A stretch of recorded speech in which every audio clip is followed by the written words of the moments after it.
Welcome back, boxing fans, to another great show with Sean on Boxing. So I was just watching this Stars of the Fatal Fury Times Square come together triple header Ring magazine that was put on 3 hours ago. This is Ring promoting this event. People talked about people not promoting it. I mean, people always find reasons to hate. Like, the reality is, if you're anti-Turkey, you should still be pro this fight, because there should be somebody on this card that you support, right? For whatever narrative it is that you support the sport of boxing. Obviously, you got three interesting matchups. And I think potentially you could have three upsets. I don't think it's going to end up with three upsets, but virtually any of these three fights could end in upset. You, of course, got Devin Haney versus Ramirez. Ramirez is a good left hooker, very experienced. Out of everybody there, he's the most experienced.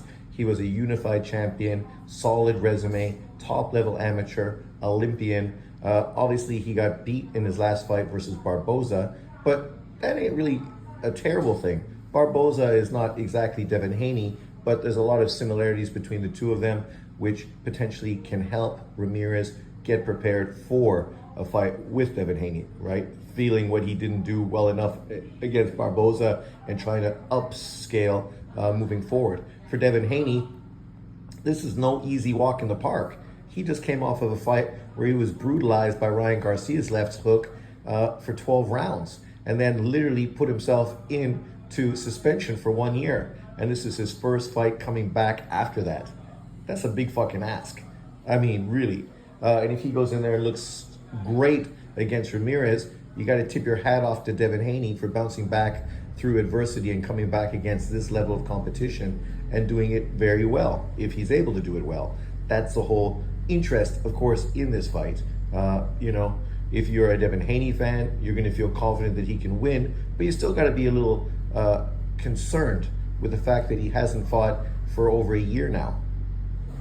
Then, of course, you have Barboza versus Teo. We knew that Teo had Barboza as a mandatory for a long period of time. He basically ducked and dodged Barboza, wasn't interested. Barboza literally had to fight Ramirez and then Jack Catterall. Literally two top 10, probably higher ranked than that, 140-pound fighters, right? And did what he had to do to put himself into a fight with Teo. For Teo, this is a legitimate opponent. This is a guy that beat Ramirez, right? So this is no walk in the park either. You're getting in there with a taller, longer fighter, a guy that's a boxer. We know Teo has struggled with boxers. So this is going to answer a lot of questions about really Teo, if he's made adjustments, if he's improved, right? Obviously, earlier on this year, it looked like he was going to be working with Canelo Alvarez as trainer, and we were curious if he was going to be able to help Teo improve cutting off the ring and getting to these boxers and movers. But of course, that fell through. So, he's back with Errol Spence's ex-trainer. So we'll see how that works out. Obviously, Teo and Errol Spence are very different fighters, do not fight anything alike. So we will see how that dynamic works between those two. Very good fight. This is probably the fight I feel most confident could turn into an upset. No hate towards Teo. It's just this opponent is all wrong for him. Then, of course, you get the headline fight. And people are criticizing the fact that this is a headline fight, but it's like, get over yourself, man. People and their fucking narratives. I know it's all racial. Devin Haney, the only black guy in the car, the guy you support, he should be the headliner, not Teo. Not Ryan. Damn, stop that shit. Well, let's go quick since they're continuing to do construction in my house. Let me close my door.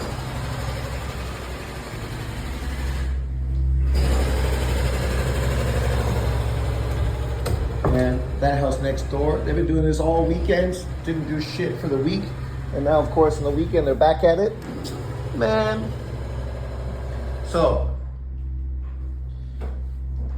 let's get back to, what the hell did I do? So then, of course, you get Ryan Garcia versus Rolly Romero. People are literally clowning, literally making this about Tank Davis, knockout boxing, because, people are praising Ryan Garcia and Rolly Romero fighting, two Tank Davis leftovers. It's like, oh my God. Yeah, two guys Tank Davis knocked out. So it's the perfect matchup. right? Because there's levels to this shit. These two dudes obviously are not on Tank Davis's level. Nobody has ever said they were. So the fact that they're facing each other at this point is a quality fight. And Ryan also has come out of 1 year of suspension of not fighting. He's in there with a hard puncher who's got a lot to prove. I mean, if Rolly Romero beats Ryan Garcia, he's getting the cash out, man. He's getting big money moving forward. I mean, he's getting big money already, but you know, even more is going to be on the table, potentially with a rematch or a potential Devin Haney fight, whatever way it's going to chop up. So, you know, it was interesting watching this dynamic because it's cold, and the cold really exposes these guys, right?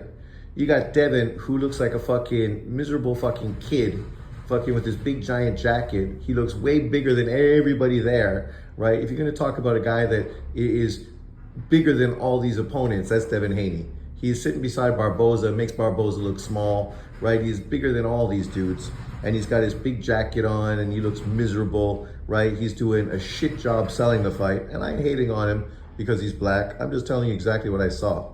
Then you got, of course, Barboza and Ramirez, these two Mexican-American guys that really, you know, don't have much to say. They're sitting there. Obviously, they're from Southern California. They ain't loving it in the cold in New York. So they're just quiet and not really saying anything unless they're directly asked questions, which I was surprised because I know Barboza can be a little chippy.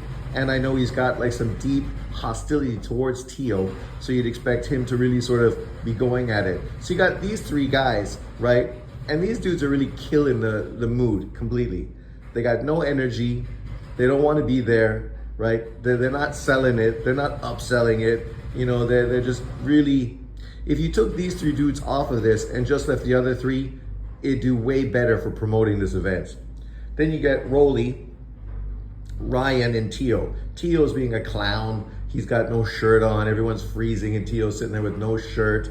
He's fucking listening to music and salsa dancing, fucking chirping in, fucking talking like he always does. That dude never shuts the fuck up. Even Devin Haney said, don't you shut up? And Teo said, nope. Because Teo is jumping in on a Ryan Garcia, Devin Haney back and forth, right? Talking to Devin, you know, don't let him talk to you like that.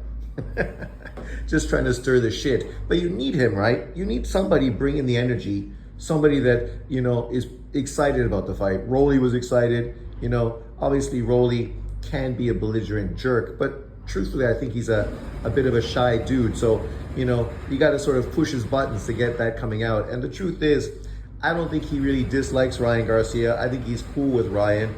So he doesn't really have a lot of animosity towards Ryan. So he's not really going in on Ryan like he would if it was, say, somebody else. Somebody that he really did not like. And then you'd see the old fucking belligerent, sarcastic, asshole fucking throwing out all kinds of statements. And then, surprisingly, Ryan, who obviously is off the booze and drugs, apparently, is a lot more mature, mellow, and chilled. But you can see the relationship between Teo, Ryan, and Rolly. They're like laughing with each other. You know, Teo's listening to music, letting Ryan listen to music. Fucking Rolly is looking at Ryan saying, you know, fucking Teo's such a clown. And they're all giggling and laughing and they're enjoying the moment, right? These guys obviously understand this is a big opportunity. There's big money on the table. And if you get wins, it's only going to lead to bigger fights down the road, right? This is exactly what these kids have dreamed about their whole fucking lives. And here it is, right in front of you, right? You know, you had this big opportunity to fight in Times Square. The only time it's ever been done. It's going to be huge. It's really going to get global attention because of the magnitude of this whole sort of event. And then, of course, the other guy that's the same time frame as them is miserable looking fucking Devin Haney.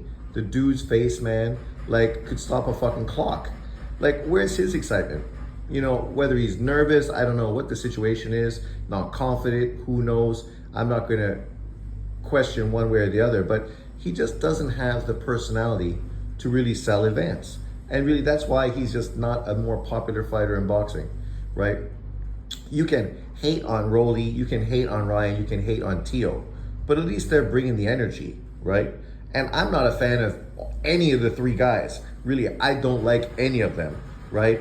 The guy I like probably the most here would be Ramirez. understated, the older guy, very mature, not talking too much, right? You know, but I mean, the rest of them, you know, they could up their energy. I know it's cold, but it ain't that fucking cold.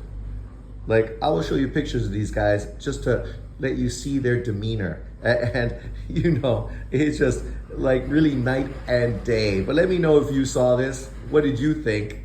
What do you think about these three matchups? I'm excited. And I think just the same way the three young Latino guys are excited, I'm excited as well. And I would hope that American boxing fans are excited too. But let me know what you think. I was happy to watch it. You know, it's interesting to see just these personalities come out in this kind of event. Thanks for watching. Remember to like, subscribe, and share.